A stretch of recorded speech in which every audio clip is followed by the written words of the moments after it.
omwana ono namujja mu bazadde be ne muleeta tuyambe kwewaka abadde atuyambye emyezi giri 4 nekineewuunyisiza okuwulira nti omwana ali bwabweru wa geeti ssaawa 2 ez'ekiro nga kyenka omukazi amukubye nnyo bubi kuba bw'oba omulaba abyetamu era omwana w'abandi n'omukuba bw'oti kati singa ono amusiba ali mu kugamba yamugobye n'ejjambiito sagala nze buzibu njagala amateeka galamule.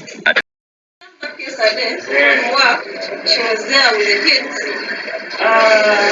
and I told her to clean the house because she has been there the whole day. She didn't clean. So when I told her to clean the house, she said the boss man had told her not to take orders from me because it's the boss man who brought her. Kalama TV bakadama tugamba bulijjo kireesa buli bokka ababonaabona oba abasobola okugwa mu nnyumba enkambwe embi. Kadama ono gwe muwulidde awo Kadama w'e Uganda nga mukama we omukazi abadde nga amubonyaabonya abadde nga amukuba.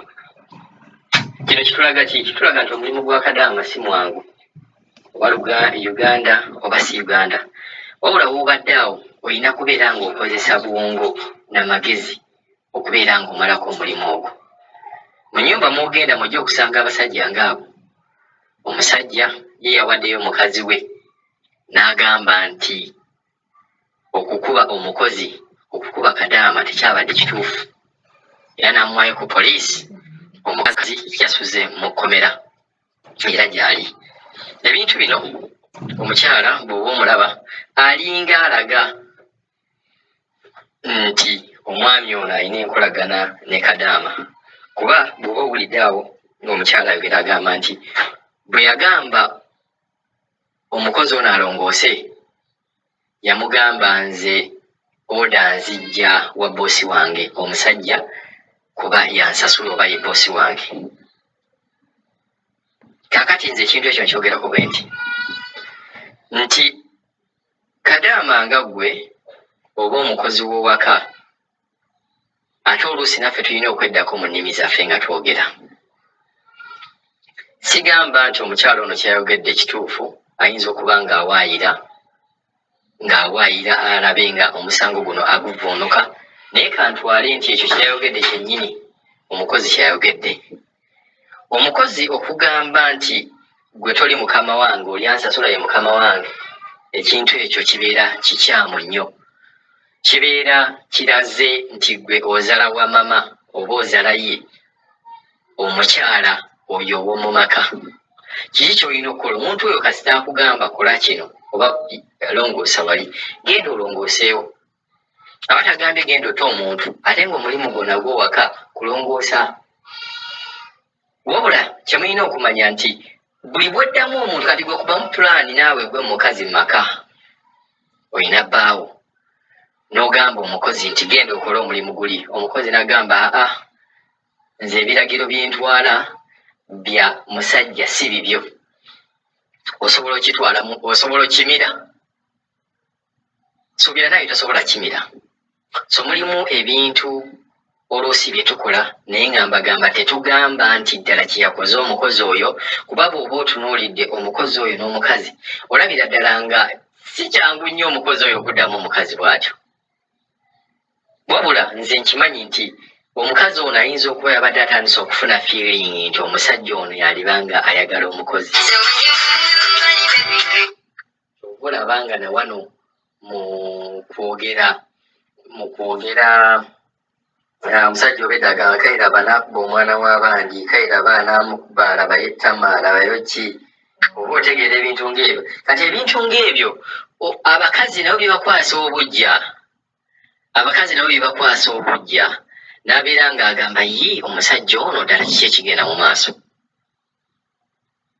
So katusabire Kadama ono asobole okubeera nga ajja kubeera mu maka ago mirembe, okusinziira bwe nalabye omusajja alabika naye omukazi yamwenyuwa, era nga oyinza okwesanga yeno egenda okubeera entandika y'okwawukana y'omusajja ono n'omukazi oyo, kuba bw'ogamba mukazi wo nti ayingire ekkomera ku lw'omukozi awo manya sekishoni zonna na biki byonna byabadde alowooza agenda agamba saabagamba nti omusajja oyo ayagala ŋŋende mu nkomyo omusajja oyo tanjagala waka ennyumba kati yasigadde mu musajja na mukozi ebinaddirira nawe tujja bibagamba mumanyi kasita omuzigo ate nawe gusemberera essigiri tegusobola butakola ki butasaanuuka naye ebintu bino birina okubeera nga bituwa ekyokuyiga nti oba kyenayizeemu nti buli mukozi w'aba akola abeerawo n'ebintu ebinyigirizibwa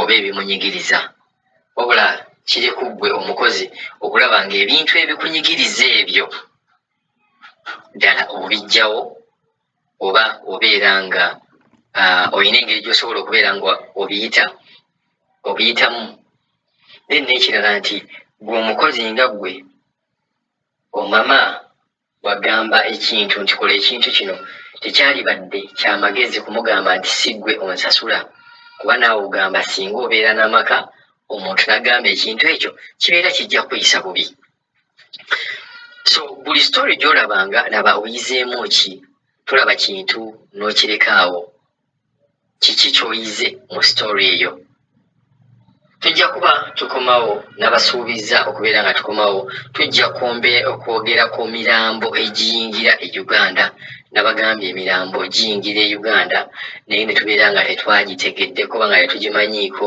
muntu yafa atya yajja atya ne tugamba nti kitegeeza rate y'abankuba kyeyo abafiira mu mahanga g'Abawarabu eriko waggulu nakiki kyetumanyi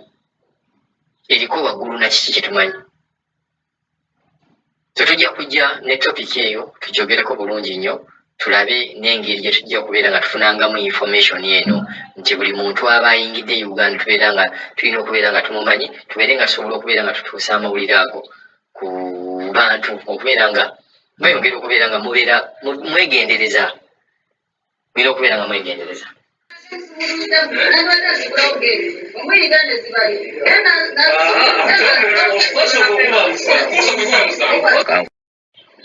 nkokumusiokaho kwakwata ebijambo nkokumusiokaho nkatoraho eriya gate nkokwija nkoratira akakingaho ati kakingaho nanya nokogumaho eriya gate naye ddala n'odda ku mwana w'abende n'otulugunya n'okwatira n'ejjambiya n'ogoba ebwera ekiro talina kyemanyi omugobye na ssimu talina wamanyi mu kyalo kino ekyennansana nsanze agaddewo nawe ku geeti ekufulu nkutudde enkutulegano maka gange mwana ono namujja mu bazadde be nemuleeta tuyambeko ewaka abadde atuyambye emyezi giri 4 nekineewuunyisiza okuwulira nti omwana ali bwabweru wa geeti ssaawa 2 ez'ekiro nga kyeka omukazi amukubye nnyo bubi kuba bw'ova omulaba abeettama era omwana w'abandi n'omukuba bw'oti kati singa ono amusiba ali mu kugamba yamugobye n'ejjambi saagala nze buzibu njagala amateeka galamule